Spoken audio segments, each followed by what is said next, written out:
এখন সৰু গাঁৱত এজন মানুহে বাস কৰিছিল। তেওঁ প্ৰতিদিনে পাহাৰত শিল কটা কাম কৰিছিল। নিজৰ জীৱনটোক লৈ তেওঁৰ কোনো অভিযোগ নাছিল। দিনটো কষ্ট কৰি কাম কৰাৰ পিছত যিমান অকণমান উপাৰ্জন হৈছিল সেই টকাৰে পৰিয়ালৰ সৈতে সুখেৰে তেওঁ জীৱন কটাইছিল। সন্ধিয়া ঘৰলৈ আহি পৰিয়ালৰ সৈতে কিছু সময় অতিবাহিত কৰি তেওঁ শান্তিৰে শুই পৰিছিল। এদিন কাম কৰি ঘৰলৈ উভতি আহোঁতে তেওঁৰ মনত এটা চিন্তা আহিল, এইটোও নেকি জীৱন? পুৱাৰ পৰা সন্ধিয়ালৈ শিল ভাগি থাকোঁ, অথচ দিনটোৰ শেষত ইমান কম পইচা পাওঁ যে পৰিয়ালটোক কষ্টৰেহে চলাব পাৰোঁ। কিমান ভাল হ'লহেঁতেন যদি মোৰ এনে এটা অলৌকিক শক্তি থাকিলেহেঁতেন, যাৰ দ্বাৰা মই যি হ'ব বিচাৰোঁ সেই হ'ব পাৰিলোহেঁতেন। এইটো চিন্তা কৰি তেওঁ ঘৰলৈ আহিল। সেইদিনা ৰাতি ভাত খালে যদিও মনটো ভাতত নাছিল, একেটা কথাকে মনৰ মাজত ঘূৰি আছিল। অৱশেষত সেই চিন্তা লৈয়ে তেওঁ টোপনি গ'ল। কিছুপৰ পিছত তেওঁ অদ্ভুত সপোন এটা দেখিলে।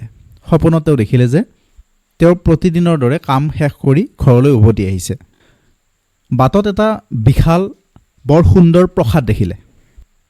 তেওঁ মনতে ভাবিলে, যদি এই ঘৰটো মোৰ হ'লহেঁতেন। ভাবি শেষ হোৱাৰ লগে লগে তেওঁ সেই অট্টালিকাৰ গৰাকী হৈ গ'ল। তেওঁ বিশ্বাসেই কৰিব পৰা নাছিল যে যি চিন্তা কৰিছিল সেয়া মুহূৰ্ততে সত্য হৈ গ'ল। কিন্তু তেওঁৰ সেই আনন্দ বেছি সময় নাথাকিল। হঠাৎ বাহিৰত বৰ হুলস্থুল শুনিলে। বাহিৰলৈ ওলাই গৈ চাই দেখে যে এটা বিশাল ৰাজনীতিক সমদল ওলাইছে। মাজত এজন শক্তিশালী ৰাজনীতিকবিদ আৰু চাৰিওফালে হাজাৰ হাজাৰ মানুহে সেই ৰাজনৈতিক নেতাজনৰ নাম উচ্চাৰণ কৰিছে, তেওঁক সন্মান জনাইছে আৰু এবাৰ মাত্ৰ চাবলৈ মানুহখিনি আহিছে। তেতিয়া তেওঁ ভাবিলে, মই তেওঁৰ তুলনাত কিমান সৰু। যদি মই সেইজন ৰাজনীতিক নেতাৰ দৰে হ'লোহেঁতেন। মনত সেই চিন্তা অহাৰ লগে লগে তেওঁ এজন ক্ষমতাশালী ৰাজনৈতিক নেতা হৈ পৰিল। তেতিয়া তেওঁৰ আনন্দৰ সীমা নোহোৱা হ'ল। হাজাৰ হাজাৰ মানুহ তেওঁৰ চাৰিওফালে ঘূৰি ফুৰিল। সকলোৱে তেওঁক সন্মান জনালে। কিন্তু সেই সুখো বেছিদিন নাথাকিল। সেইদিনা প্ৰচণ্ড গৰম আছিল। তীব্ৰ ৰ'দ সহ্য কৰিব নোৱাৰি তেওঁ মূৰ ঘূৰাই মাটিত বাগৰি পৰিল। তেতিয়া তেওঁ বুজিলে, ৰাজনৈতিক নেতা নহয়, পৃথিৱীৰ আটাইতকৈ শক্তিশালী হৈছে সূৰ্যটো। তেওঁ ভাবিলে, যদি মই সূৰ্য হ'ব পাৰিলোহেঁতেন। মুহূৰ্ততে তেওঁ সূৰ্য হৈ পৰিল।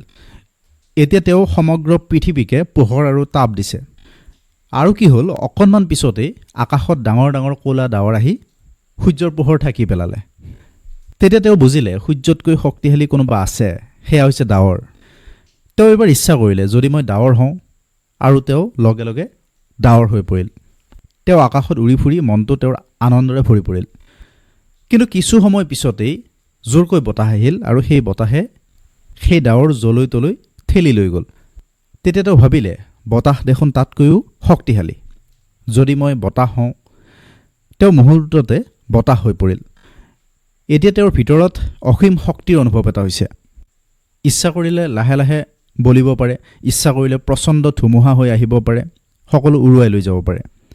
তেওঁ ভাবিবলৈ ধৰিলে, এইবাৰ নিশ্চয় মই পৃথিৱীৰ আটাইতকৈ শক্তিশালী। ঠিক সেই সময়তে তেওঁৰ সন্মুখত এখন বিশাল পাহাৰ থিয় হৈ ৰ'ল। তেওঁ নিজৰ সকলো শক্তি প্ৰয়োগ কৰিলে, কিন্তু পাহাৰখন অকণমানো লৰাব নোৱাৰিলে। তেতিয়া তেওঁ উপলব্ধি কৰিলে, বতাহতকৈও শক্তিশালী যদি কিবা আছে সেয়া হ'ল পাহাৰ। তেওঁ ভাবিলে, যদি মই পাহাৰ হওঁ। মুহূৰ্ততে তেওঁ পাহাৰ হৈ পৰিল। কিন্তু তেওঁৰ সেইবাৰ সুখো বৰ বেছিদিনলৈ নাথাকিল। হঠাতে তেওঁ এটা চিনাকি শব্দ শুনিবলৈ পালে। লগতে তেওঁ তীব্ৰ বিষ এটা অনুভৱ কৰিলে, যেন কোনোবাই তেওঁক আঘাত কৰিছে, টুকুৰা টুকুৰ কৰি আছে। তেওঁ যন্ত্ৰণাত চিঞৰি উঠিল। তেওঁ ভাবিলে, যি মানুহে সেই পাহাৰটো ভাগিব পাৰে, যদি মই সেইজন মানুহ হওঁ। কিন্তু এইবাৰ যিমানেই চিন্তা নকৰক কিয়, তেওঁ সেই ৰূপ ল'ব নোৱাৰিলে। তেওঁ চিঞৰিলে, চেষ্টা কৰিলে, কিন্তু একো নহ'ল। ভয় আৰু যন্ত্ৰণাৰ মাজতে হঠাৎ তেওঁৰ টোপনি ভাগিল। তেতিয়া তেওঁ চকু মেলি তেওঁৰ নিজৰ মুখখন আইনাত চালে। তেতিয়াই তেওঁ বুজি পালে যে সপোনত তেওঁ সেই শিল ভঙা মানুহজন হ'ব নোৱাৰাৰ কাৰণটো হ'ল, বাস্তৱতে তেওঁ আগৰ পৰাই সেই মানুহজনে আছিল। আমি প্ৰায় আনৰ জীৱন, ক্ষমতা, সফলতাক দেখি তেওঁলোকৰ দৰে হ'ব বিচাৰোঁ। কিন্তু বহু সময়ত আমি পাহৰি যাওঁ যে আমাৰ নিজৰ ভিতৰতো এনে এটা শক্তি আছে, যাৰ দ্বাৰা আমি পৃথিৱীখন সলনি কৰিব পাৰোঁ। সন্তুষ্টি আৰু আত্মবিশ্বাসেই হ'ল প্ৰকৃত শক্তি। ভিডিঅ'টো লাইক কৰিব, শ্বেয়াৰ কৰিব আৰু এনেকুৱা ধৰণৰ অনুপ্ৰেৰণামূলক ভিডিঅ'সমূহ পাই থাকিবৰ বাবে এই চেনেলটো ছাবস্ক্ৰাইব কৰিব আৰু যদি ফেচবুকত চাই আছে তেনেহ'লে